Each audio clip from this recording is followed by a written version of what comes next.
I'm in Zermatt, Switzerland, and behind me is supposed to be the Matterhorn, one of the most iconic mountains in the world and the symbol of Swiss Alps. I'm holding Toblerone, the triangular Swiss chocolate that was originally inspired by the Matterhorn peak. I'm here on a ski trip, and most people don't realize that you can actually ski across the country border to Italy. And I'm going to show you exactly how to do this with an international ski pass. I set out on what should have been a straightforward journey, a quick flight from London to Zurich with Swiss Airlines. Simple and easy, but this trip wasn't going to be that simple, not when your destination is one of the most unique villages in the world. Everything up to this point was effortless. You land at Zurich airport. For most travelers, this is where the hard part ends, but not this time. There isn't a single direct train from Zurich to Zermatt, and you can't just rent a car and drive there either. So my journey really began at Zurich airport station. Platform boards, timetables, connections, and this is the ticket right here, which shows exactly what I was up against. Multiple changes, different platforms, precision timing, miss one, and the whole chain collapses. So from Zurich airport to the main station, then onwards through the Swiss countryside, and another transfer, and only after all of that you get to see the mountains. So train by train, scenery outside of the window starts changing, and 3 hours later you finally board the train that makes you realize you're actually going to Zermatt. This is the line operated by Matterhorn Gotthardbahn, the same railway that runs the world-famous Glacier Express route. And trust me, this is where the journey stops feeling like transport and starts feeling like a movie. As the train pulls away from Visp and begins climbing into the Alps, everything changes. The valleys open up, the mountain starts closing in around you, and the air feels crispier.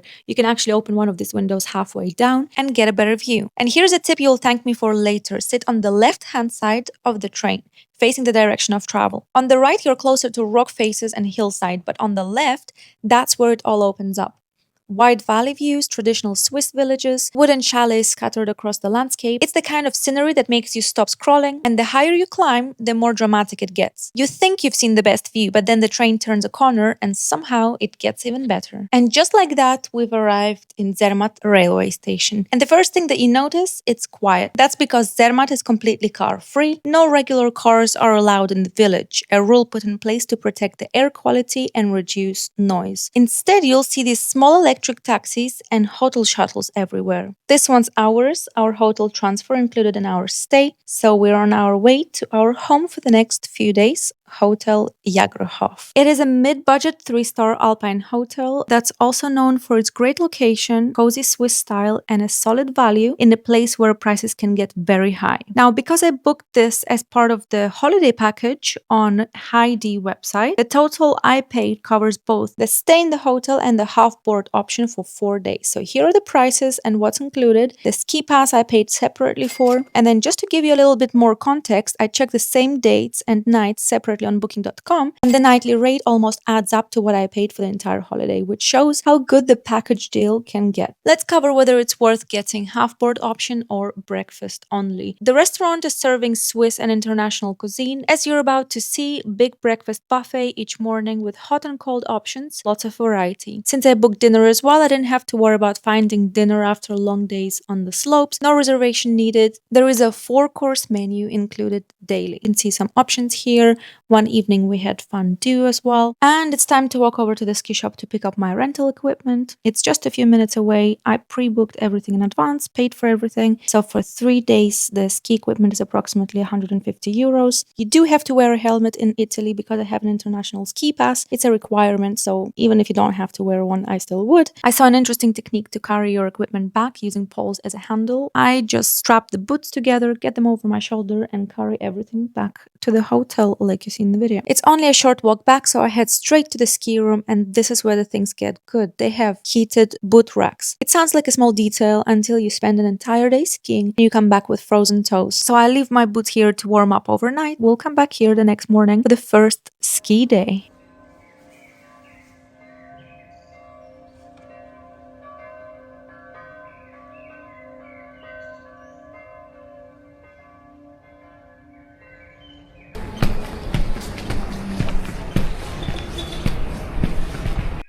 Early wake up, quick breakfast, and then I'm walking over to the ski bus to catch the first lift. If the weather is good, it gets very busy, and the electric ski buses in Zermatt are pretty small, so during peak hours they will fill up quite quickly, and you might end up just walking to the nearest cable car instead. I'd also recommend downloading this Zermatt Matterhorn app. You can check the weather forecast, see which lifts are open live, and plan your route for the day. All right, let's have a look at the ski map. So here's the Swiss side. Right down here is the Zermatt village. From the village, you've got a few different options to start your day. The nearest cable cars are within the walking distance, or you can just hop on the ski bus and get there in minutes. What's amazing about this area is that it's all interconnected, so you can move seamlessly between the sectors by taking different cable cars. Now, if we head over to the other side of the map, this is where things get really interesting. This is where the Swiss and Italian Alps connect. You can actually ski or walk all the way from Switzerland over into Italy. It's one massive linked ski area. The plan for today is to start with Furi cable car on the Swiss side and show you the most amazing runs, which are worth visiting. This cable car makes 4 stops. If you want to get all the way up to the top of the mountain of the Matterhorn Glacier Paradise, you would have to change at this station and get to the top. I got the first lift of the day. I was so ready for it, to get all the way up to the top of the mountain and then ski all day, but the cable car stopped. So it was supposed to be a quick ride all the way up, but we were stuck for 30 minutes in a cable car because of some technical issues. I was so freezing, I was just desperate to get moving. So I got out of one of the stations, and it was the best decision ever because I found one of the most incredible red runs, super scenic, that takes you all the way down back to the base, where at least I get to warm up before taking another lift all the way up. Our first slope of the day is a red run number 51. And one of the things I want to mention as well, the lift infrastructure here is actually really impressive. Even when there is a bit of a distance between 2 lifts, you don't have to unclip and walk. There is this simple rope that just pulls you across. No seats, nothing fancy, but it saves you from that awkward uphill shuffle. So I thought this was such a smart touch. Anyway, this is the red run 51. I'll just play some music so you can enjoy the views.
So we ended up on this red run, which takes us all the way down, but I came across this chairlift.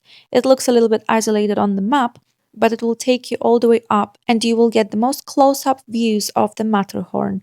So not just when you step off the lift, but even on the lift, you are treated to the most breathtaking views of the Matterhorn. And as soon as you get off the lift, there are plenty of red runs waiting to explore with that iconic backdrop of the Matterhorn peak. So it's definitely worth visiting this area and taking this chairlift back up. And from here, I'll show you the route to get back to Zermatt village, which will consist from the red runs number 53, 51, and 50.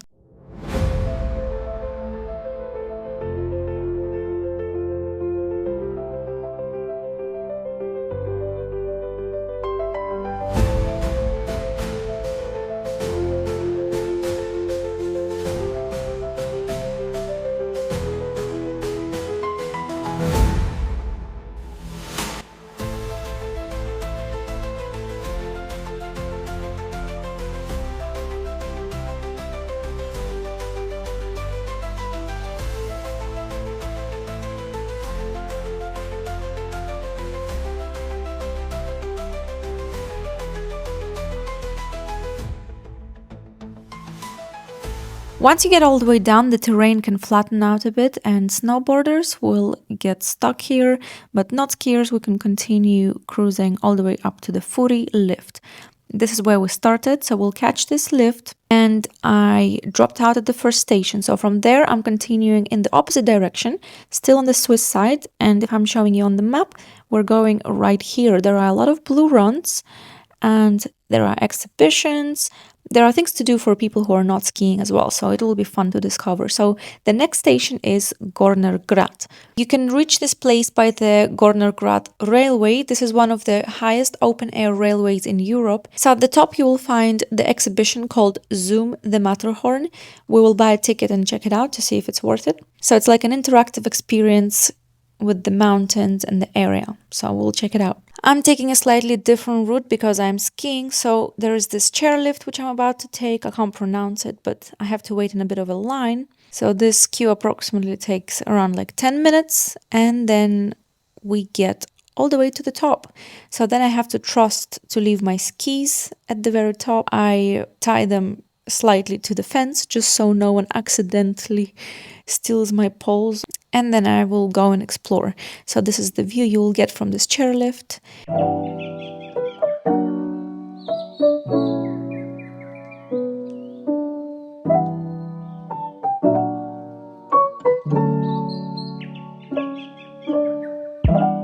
This is that famous train station I was talking about. So that's the final stop of the train that gets you all the way to the top of the mountain. We will take it to get back down to Zermatt, and then I'll show you another way of getting all the way down if you prefer skiing. The main attraction here is the viewing platform. You get to see all the peaks of Alps on a good sunny day, of course, when it's not overcast. There are also restaurants and cafes up there, but honestly, the prices are wild. We'll talk about that later in the video when I mention how a pizza can cost around 50 euros. You'll also find a small tiny chapel here. Very peaceful. So for now, we're just going to visit the exhibition, see if it's worth it, and I'll show you everything around there, including what this place really feels like, because even if you're not skiing, you can take this train all the way from Zermatt village and spend half of the day exploring. So this exhibition is kind of like a mix of a mini museum and a fun interactive space. So they've got these binoculars so you can look out at the surrounding peaks, which is kind of cool, yes, but you know, like I can show you exactly what you're looking at if you're looking through this binoculars. So there is a screen inside. There is some bouldering for kids. I couldn't even reach the bell. And then you just go down the corridor. There is a bunch of dried flowers and wildflowers that you can smell. They have this cute paragliding simulator chair as well. People queuing up to get a little taste of flying over the mountains. So I queued up as well. I tried it. I mean, it's nothing too crazy. Like, it gives you a real sense of the landscape and the nature around Zermatt if you're not skiing. So if you are skiing, you can skip this part. You can walk around a little bit. There are different photo points. And check this out. Right near the summit, there is this tiny golden train. It's actually a historic piece. So this is one of the first generation trains that used to carry passengers up to the mountain. It's restored and gold plated. So it is super shiny, great for photos, and honestly it's just a fun little landmark to spot while you're taking in the views of the Matterhorn. So we're about to take this train all the way down back to Zermatt village. It takes approximately 45 minutes to get all the way down. It's quite a slow train, but the views that you are seeing are worth it. And it just gets better and better once you get closer to Zermatt.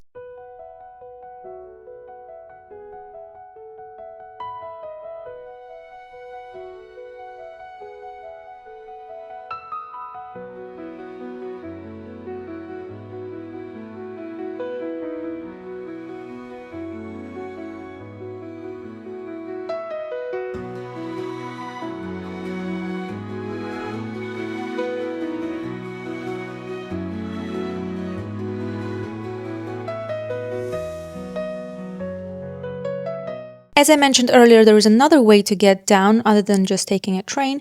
You can clip into your skis and glide down the gentle blue runs. So here's the map. There is a red run down and there are a couple of blue runs around it. As you carve your way through the wide alpine terrain, you ski straight into something that looks almost unreal, the Igloo Dorf Zermatt. It's not a museum, it's not just a snow sculpture, it's an entire village made of snow and ice, rebuilt from scratch every single winter. So it's hidden not far away from the Riffelberg station and right in the ski area. So the Igloo village is part of the mountain itself. You can ski directly in there. This is essentially a hotel carved from snow. Guests stay overnight in real igloo rooms, bundled into expedition-grade sleeping bags on insulated mats. Inside, the temperature hovers around freezing, but the atmosphere is surprisingly cozy. There are igloos for couples, families, and groups, and some suites even come with a private outdoor jacuzzi under the stars.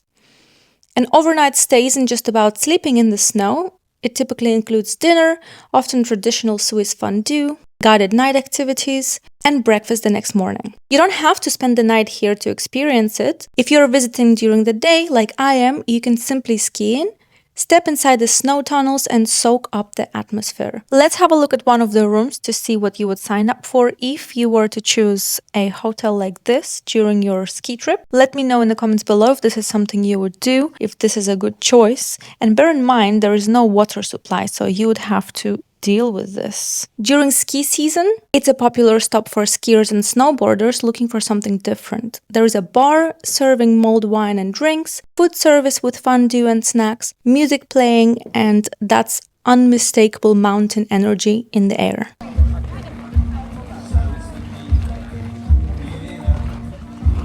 And then there's the view, the iconic Matterhorn towering nearby, so it feels like you're stumbled into a winter film set. This is a picture-perfect spot, so I decided to climb over it. I don't know what that stain is. I hope it's not what I think it is. Well, anyway, instead of walking around, I just decided to take the short way.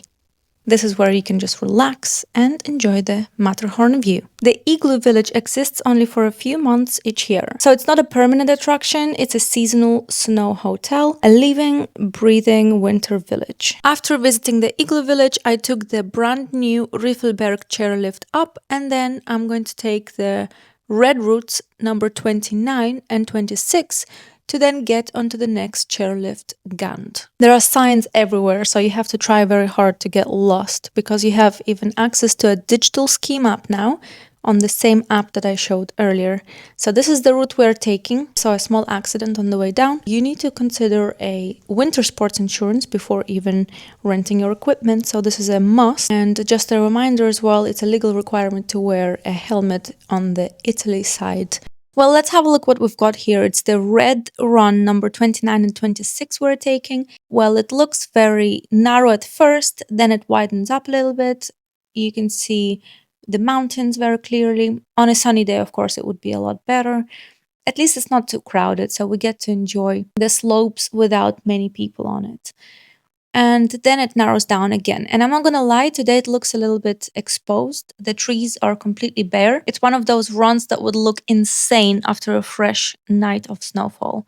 Right now you can see the mountain, without the makeup. But that's the thing with ski trips. Timing is everything. I didn't check when the last big snowfall was, but of course the next proper snow is forecast right after I leave. Still, it's a solid red run, very nice flow, and it takes you straight to the Gant chairlift. Now, this chairlift goes up to about 2,400 meters above the sea level, and at that height, you'd expect everything to be fully white. But as we get on this chairlift, you'll see that there is not that much natural snow right now. Well, historically, mid-mountain elevations like this used to have a lot more consistent snow coverage, and that's the Matterhorn right there. These days, especially in the Alps, the snow line is creeping higher and higher. So sometimes you get lucky to see beautiful coverage of snow, and sometimes you just catch it in between. While that's skiing, it's a bit of a gamble. As soon as you get off the cable car, you can take the red route number 9, and we're technically on the edge of the ski map. So I can show you right here where we are, and not many people get here, so I feel like it's quiet red run. It gets very narrow here, so if you're ready for this, then this is for you. The trees feel very close to you. It's a beautiful, peaceful run, and it takes you directly to the cable car, and it's very modern. There are escalators, even though you're on the edge of the map, but still the infrastructure here is incredible. The skis you take inside with you, and that opens up a beautiful panorama. There is more surface area for the windows, and you get to enjoy the view. station wir Tofterkomme. From here, we're taking a red run number 11. The terrain is quite wide, another accident here. So that's another reminder that, it's more common than you think. So consider your winter sports insurance.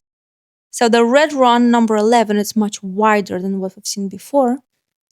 And the views that open up are incredible as well. The sky looks so beautiful, but I have a feeling that on a sunny day, it would look even better. It's almost 3 p.m. and as you can see, there's not too many bumps forming here. I think they're called muggles. Well, those bumps, towards the end of the ski day, they're normally a lot worse. But I think the traffic here is less. Look, it's very narrow again. It's just looking so incredible. Just enjoy this view with some music.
We're almost back to Zermatt village, and the closer you are to it, the more après-ski spots you'll see, so you don't have to ski down too drunk. Well, here we are. That's the final stop. And this lift is called Sunnega. So if you want to go back up, you can take this cable car. And it connects to other cable cars as well. So if you want to get a different route, if you want to get all the way up, you can just easily hop on another lift. Well, those were the highlights of the day. So we're now gonna head back to the hotel after a busy ski day, take our ski boots off, and have a nice, beautiful dinner.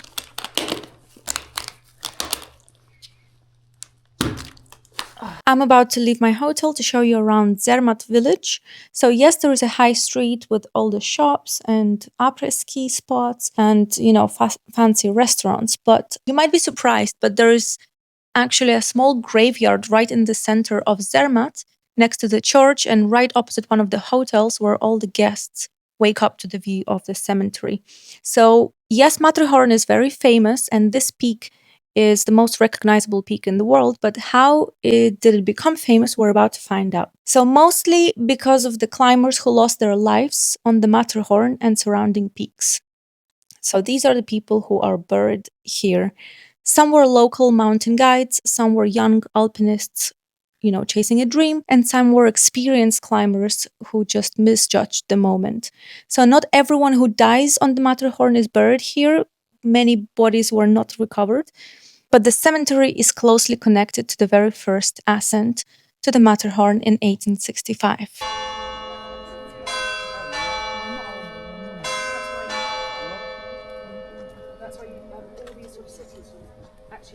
Here are some of the clips from the walk of Zermatt with original sound, so you get to enjoy the actual atmosphere of the village.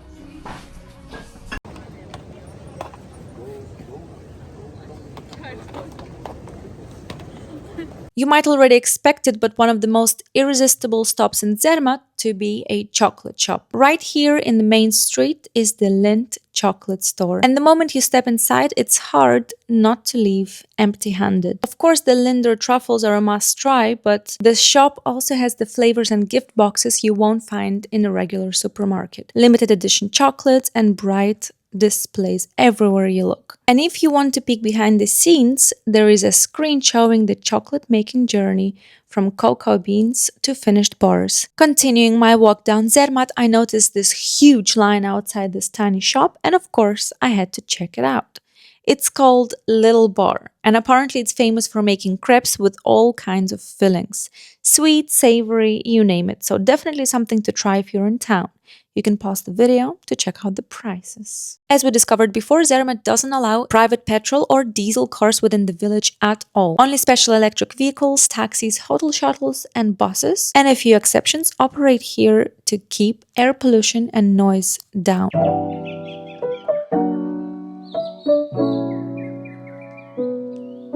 It's the next morning, and first things first, I'm grabbing a quick breakfast before I head over to the bus stop, because today's plan is I'm going to ski from Swiss side all the way to the Italian side, and I'm going to show you exactly how to do it with an international ski pass. So right now I'm walking to the bus stop, and once we're on our way, the goal is to start here in Zermatt, then take all the lifts up. So first from the Fury, then we switch up to the Trocknersteg, and eventually get all the way up to the Matterhorn Glacier Paradise Peak. This isn't a super quick way. There are a couple of changes you will have to do, and of course it depends on the weather. The lines might get really crazy, so it's not just going to be a smooth 45-minute total journey. You will have to wait a bit. This is my final change before I get to the top. That's the Matterhorn Glacier ride, and as you can see, the best views are normally by the window, so try not to sit in the middle if you want to get the best view. Many skiers notice that the Italian side around Cervinia feels warmer and sunnier, while the Zermatt side can be cooler and icier. So I'm about to change my lenses because I was skiing mostly on the Swiss side and it was overcast, and as we walk outside you'll see it's a lot brighter.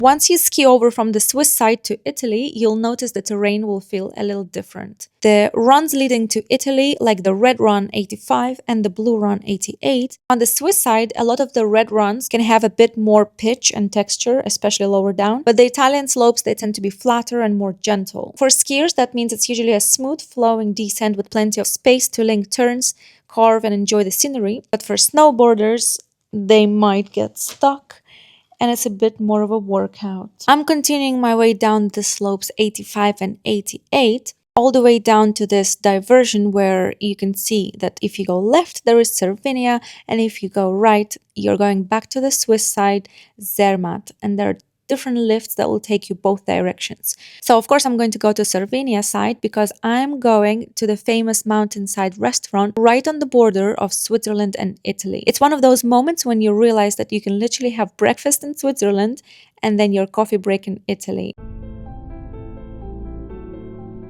Of course, on the Italian side, you still get the views of Matterhorn and some of the most iconic open, sun-soaked slopes with the Matterhorn looming behind you.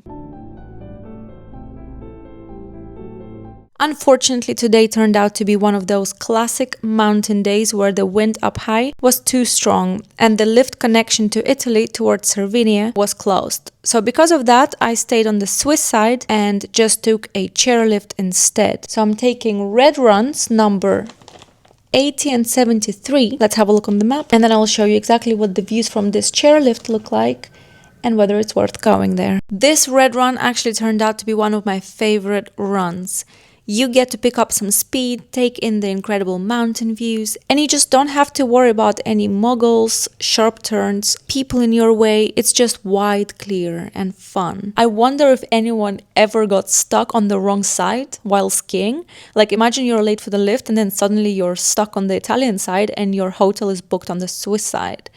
I mean, it's kind of fun until it happens to you. Getting back to Swiss side will cost you like hundreds of euros. I think it's easier just to stay on the Italian side, book a hotel, and just enjoy the night on the Italy side. At least you'll have a story to tell. But let me know in the comments below what you would do in that situation. The run takes you directly to the lift. I can't really pronounce the name properly, but I'll show you on the screen. And yes, there is a bit of line, so you have to take a moment to enjoy the scenery while you wait. And here's what you see from the chairlift.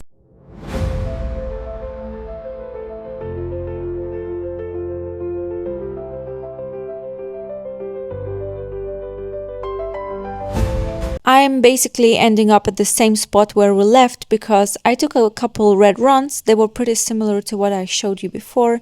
Then I took exactly the same lift to get all the way up to the Matterhorn Glacier Paradise. And instead of taking any more lifts or runs, I'm going to show you the prices at this mountain ice buffet. To be honest, I was shocked. So I'm sitting at the table here just enjoying the Matterhorn view, but here you go. These are the prices. You can just pause the video at any point. So these are like the Swiss dishes, maybe some Italian dishes. A pizza here would be approximately like 30 euros. Here's a screenshot of a menu from this restaurant, which is a little bit more fancy than the buffet. There's also an outdoor area where you can relax, sip your coffee or cocktail, and soak up the sun in these comfortable lounge chairs. And from there you can walk downstairs, or you can just slide down the snowy slope straight into the ice bar where the drinks are waiting. And once you're there, there is another lounge area to soak up the sun. So just enjoy the atmosphere here at the top of the mountain.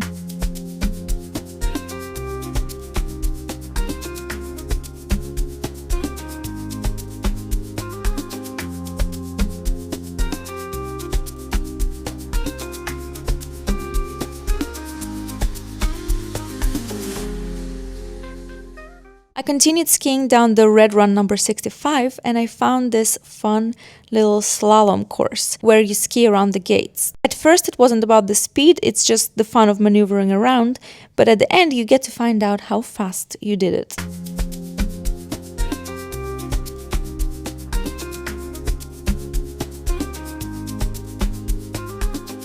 One of the coolest things about skiing here is that you can actually stay either in Italy or on the Swiss side in Zermatt and ski between both countries during the day. So I'm curious, if you were planning your trip, which country would you pick to stay in? On the Swiss side or on the Italian side? And which side do you think you'd ski more? Let me know in the comments below. This was part 1, skiing in Zermatt. In the next part, I'll actually be skiing on the Italian side. So if you don't want to miss it, please make sure you subscribe. And before you go, please do me a quick favor. Leave a like or even a dislike on this video. Seriously, any click helps a small channel grow and I really appreciate it. Please comment below anything you like, and if you want more skiing content right now, check out the next video about skiing in Austria. Thank you for watching.